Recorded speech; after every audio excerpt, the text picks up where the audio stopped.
그래서 이제 우리가 이제 미래 비즈니스 모델을 어떻게 할 거냐. 자, 보세요.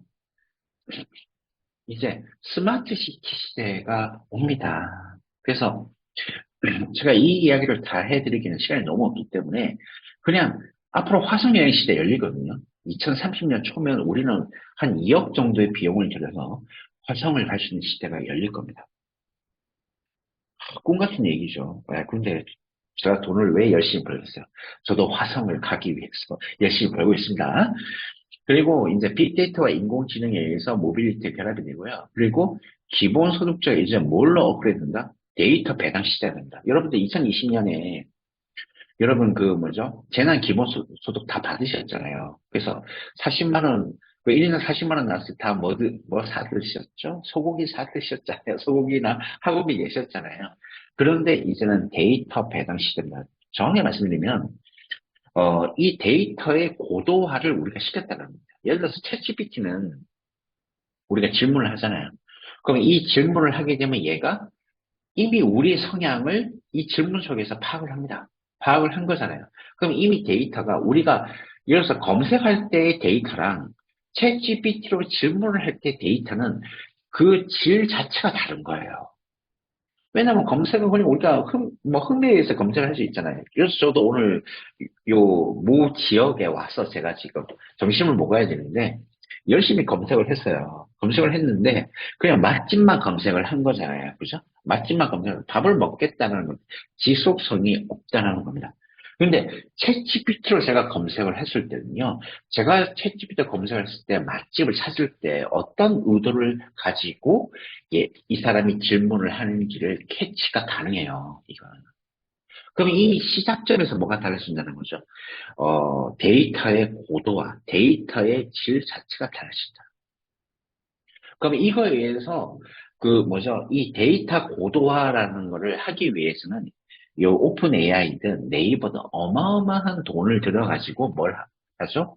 이 학습을 시키는 거죠. 그런데 우리가 질문했던 것들은 워낙 이 데이터가 이미 고도화되어 있기 때문에 특별히 학습시킬 필요가 없어요. 이런 것들이 누적이 되니까 결국 뭡니까? 이번에 예를 들어서 제가 그 했던 그 스노우 AI로 제가 6,600원을 저거 아까 증명사진을 제가 냈잖아요.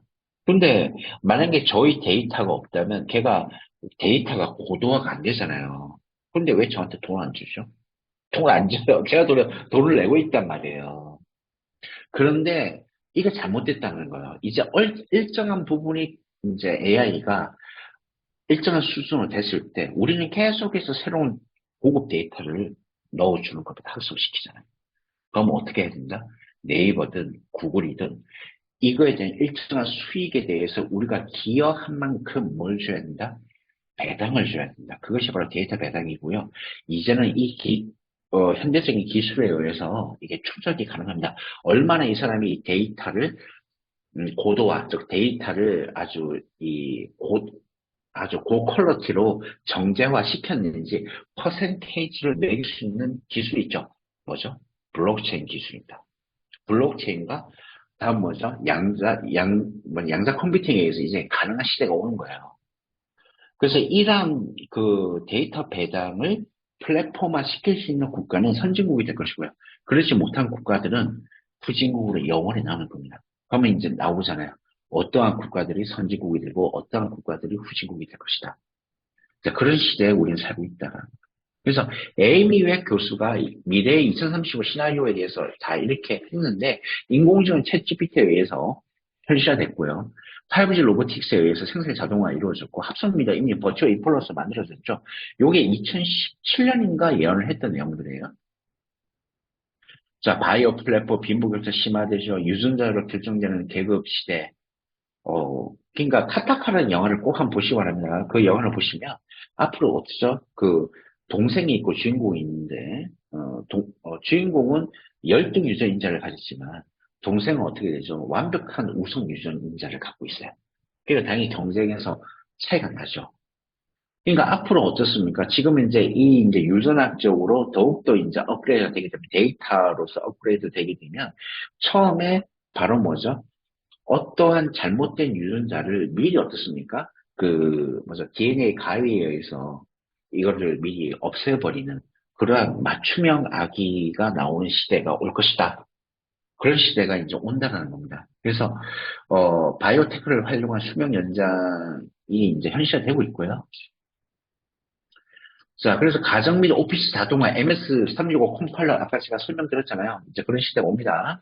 그리고 모든 비즈니스의 로봇과 연동이 될 거다. 그리고 우주 여행의 원년이 될 것이다. 2023년이 이제 시작이 되고 있습니다. 이거를 2017년도에 에이미 웹 교수가 미래 2035 시나리오라고 했는데 거의 지금 현실화되고 있다는 거예요. 그래서 택시 상업 운행이 지금 이루어지고 있습니다. 이게 지금 미국의 샌프란시스코에서 이루어지고 있고요. 두바이에서도 지금 이제 곧 진행이 될 걸로 알려지고 있다. 그래서 챗 GPT로서 승객과 차량 간의 자연스러운 대화가 이루어질 것이다. 라는 거고요. 그래서 이제 도시항공 모빌리티 시대가 우리한테 왔습니다. 이제 챗 GPT에 의해서 서비스가 되고 비서로서 서비스가 되고 이거에 의해서 컨트롤되는 그러한 UAM 시대가 왔다. 그래서 챗GPT의 미래는 스마트 시티가 될 것이고요. 그래서 네옴이라는 건데요. 뭐 어마어마합니다. 서울에 그 잠실 롯데 월드타워가 555m인데요. 그 555m가 170km의 유리벽으로 만들어지는 거대한 도시가 될 겁니다. 그래서 이게 1300조짜리 메가 스마트 시티를 조성을 하는 건데 한국에 현재 현대건설하고 삼성 엔지니어링이 현재 공사 들어갔어요. 자, 하나씩. 자, 요 영상은 뭐냐고 하면, 2017년도에 네옴 시티에 대해서 프로모션 비디오인데, 이제는 볼 수가 없어요. 제가 다운받았던 건데, 잠시 한번 보세요.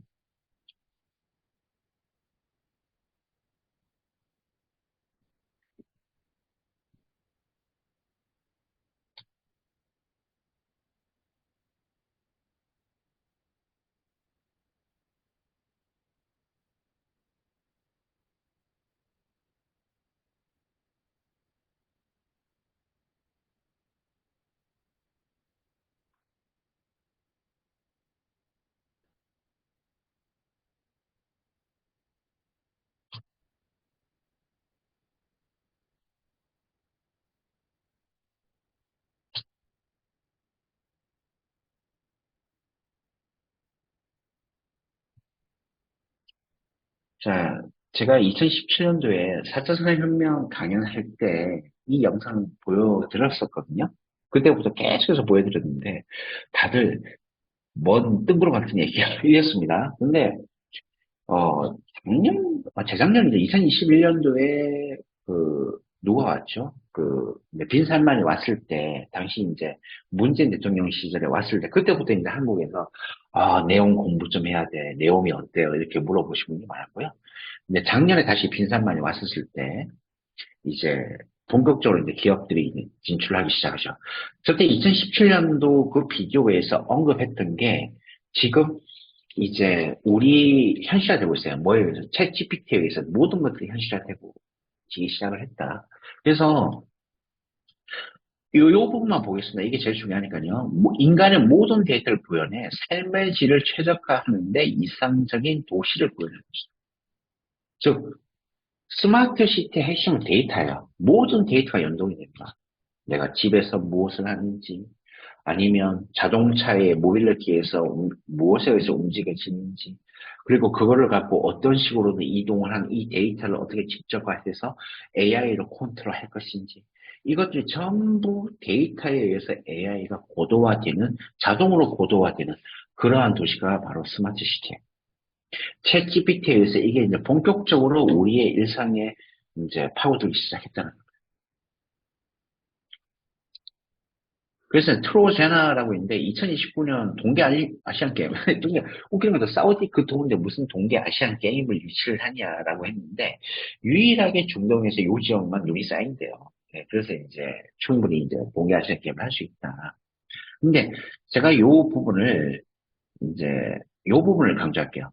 힐링 바이오 데이터와 인간 생활 데이터를 융합을 해서 더 라인에 접목을 시키고요. 스포츠 바이오 힐링 산업을 해서 글로벌 허브로 해서 연결시키다. 즉, 뭐죠? 바이오 데이터 허브를 만들겠다. 네옴의 가장 핵심은 인간의 바이오 데이터를 갖고 표준 모델을 만들겠다는 거예요. 거기에 AI를 이제 접목시키겠다라는. 뭐 옥사구는 그러한 기업들을 유치를 해가지고 바다에 이제 이제 부산이 지금 가덕도 신공항 같은 이제 그런 산업단지를 바다를 매립을 오늘 매립은 아니고요.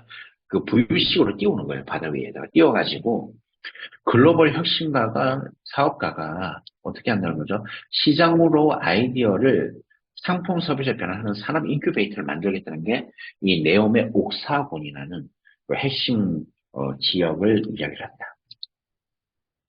실질적으로 2023년도에 이제 왼쪽에 보시면 이게 조감도인데요. 실제로 여기 공사 들어갔잖아요. 이렇게 벽을 만들겠다는. 이 공사에 지금 한국의 현대건설과 삼성 엔지니어링이 현재 공사에 들어가고 있습니다. 자, 그래서 앞으로는 스마트 도시는 스마트 도로 얘기를 내는데, 현대정세 유의 미래 도시와 미시간 자율주행자 드라이브 웨이, 그리고 네옴이라는 메가 스마트 시티가 연동이 다 이어지는 겁니다. 그래서 우리는 로봇에 의해서 모든 것들을 서비스를 받게 되고요. 로봇은 바로 인공지능과 결합이 되어가지고 우리의 삶에 어마어마한 이제 실생활에 접목을 되는 그런 시대에 올 겁니다. 제가 이제 오늘 이제 멀리 왔어요. 예, 수도권에서 조금 멀리 왔는데, 근데 수원의 신갈이라는 곳이 있어요. 거기 보니까 여기 요인의 신갈 버스 정류장, 여기서 제가 이제 고속버스 타고 요 지역에 왔는데, 여기에 바로 뭐가 있었다? 맥도날드가 있더라고요. 예, 맥도날드가 있고, 이 맥도날드와 옆에 BMW 뭐가 있다? 서비스 센터가 같이 있어요. 그래서 제가, 야, 이 땅 주인 정말 머리 비상하게 썼다. 왜냐하면 여기 유동인구 장난 아닐 거잖아요. 여기 서울 나가는 버스도 있고 하니까. 그런데 이 두 가지가 합쳐져 가지고 이제 뭘로 간다? 현대건설의 버티포트 이게 조감도인데요. UAM 포트가 여기에 들어설 수도 있겠다라고 생각합니다. 앞으로 스마트 시티에 혹시 내가 부동산에 관심이 있다라면 UAM의 즉 나르는 자동차 이른바 에어택시의 터미널이라고 할 수 있는 이 버티포트가 어느 지역에 건설이 될 수 있겠다라는 것들을 미리 예측하시는 것도 좋아요. 요게 어마어마한 프로젝트. 그래서 한국도로공사 같은 경우에 이미 이거를 담당하는 조직들이 있어요. 즉, 이 미래 모빌리티 핵심이 UAM이 결국은 뭐에 의해서? 인공지능에 의해서 모든 게 컨트롤되고 이것에 의해서 뭐가 달라진다? 우리의 생활 자체가 달라진다. 그 두바이의 스마트 시티도 역시 이제 드론 딜리버리라는 거예요. 그러니까 한마디로 모든 모빌리티가 AI에 의해서 컨트롤 된다라는 건데 이런 거예요. 자, 요거거든요. 이게 2075년도 영상이라는데 막 이렇게 날아다니고 여기 버티포트가 보이고 이런 거라는 겁니다. 자, 그래서 두바이에 가시면 그 올해인가요? 올해 윤 대통령이 두바이 가셨을 때, 요 두바이 미래박물관 가셨잖아요. 이게 개장한 지 얼마 안 됐을 때입니다. 요게 1024개의 바로 퍼즐에 의해서 만들어집니다. 요 안에 기둥이 없어요. 기둥이 없이 퍼즐로만 만들어집니다. 조립식으로. 그러면 1024는 1kb잖아요. 바로 뭐죠? 디지털을 형상을 했다. 이렇게 보시면 되고요. 두바이 미래시장 트론 티저라고 되어 있는데, 여기 보면 항상 한쪽만 보여주죠. 그래서 이 중동 사람들한테 물어봤더니, 이 한쪽으로 보여주는 이유가 미래를 나는 나아간다, 이런 의미가 있다고 합니다. 참고로 하시고요. 그리고 미래의 두바이 공항은 이제 UAM뿐만 아니라 우주 여행을 할 수 있는 그런 우주 로켓을 쏘아 올리는 공항으로 변신을 하게 될 것이다. 이렇게 나와 있다는 거예요. 그래서 미래 비즈니스는 반드시 데이터 기반으로 모든 게 이루어집니다. 인구학적 데이터, 행동 데이터, 디바이스 데이터, 소셜 미디어 데이터, 금융 데이터, 이렇게 되죠. 그래서 우리는 반드시 뭘 알아야 된다? 데이터를 어떻게 이용할 것인지 대해서 반드시 생각을 하고 계셔야 돼요. 그래서 데이터 전쟁은 미중 반도체 전쟁, 미중 AI 전쟁으로 연결이 됩니다. 그래서 미국에서 반도체를 자꾸 제재를 가하는 이유가 인공지능 학습을 못하게 하려고 계속 이렇게 막고 있는 거예요. 그래서 이번에 보니까 화해에서 그 한국의 기술자를 빼가지고 뭐 미국의 어떤 이런 제재를 피해서 만들어낸다고 하는데 거기까지입니다. 그 이상 고도화가 될 수가 없어요. 앞으로 AI 반도체가 되려면 어마어마한 그 네덜란드 업체의 ASML이라는 그 회사로부터 그 노광기라는 걸 받아야 되거든요. 그 미국의 철두철미하게 이제 통제를 하게 될 겁니다. 왜 그러면 이걸 갖고 반도체를 못하게 하느냐나 바로 AI의 고도화를 못하게 하기 위해서인 거예요. 이것들이. 그래서 로봇 전쟁의 시작, 재산권 문제, 결국은 니네 미국 재산권, 특히 미국 데이터 쓰지 마, 이 말이에요. 기술 독립, 그래? 너희들 그럼 우리 데이터 가져가가지고 뭐 아무것도 하지 마, 이런 의미예요. 그래서 공급망, 안전망 다 연결되는 거죠. 그 여기 보시면 요 지금 이제 포트폴리오는 누가 만든 거다? 예, MS에서 만든 겁니다. 제가 한 거 아니에요. 얘가 이 디자인을 만들어 놓은 겁니다. 이것들을. 어찌됐건 그래서 데이터 전쟁이다. 즉 인공지능 전쟁은 결국 무슨 전쟁이다? 데이터의 전쟁이다. 이렇게 보시면 되고요. 그래서 데이터는 뭐의 미래를 좌우한다? 국가의 미래를 좌우해. 우리 선생님들께서 지금까지 나랑 데이터랑 무슨 상관이 있냐라고 생각하실 수도 있어요. 근데 이제는 다릅니다. 내가 데이터에 관련되어 있는 그 부분을 어떻게 접목시키냐. 저 빅데이터는 기술의 영혼을 불어넣고 있다. 지금은 IT에서 디지털 트랜스포메이션을 이야기하는데 디지털은 무슨 시대? 데이터의 시대라고 얘기를 합니다. 그래서 우리는 항상 강사로서 어떠한 걸 갖고 있습니다. 데이터의 고도화 시대를 준비를 하셔야 됩니다. 그래서 20년간 지속이 된 IT 시대를 머물고 앞으로 30년간 데이터 테크놀로지 혁명에 기반한 새로운 인터넷 시장이 열린다고 누가 얘기했죠? 마윈이 이야기를 했다는 거죠.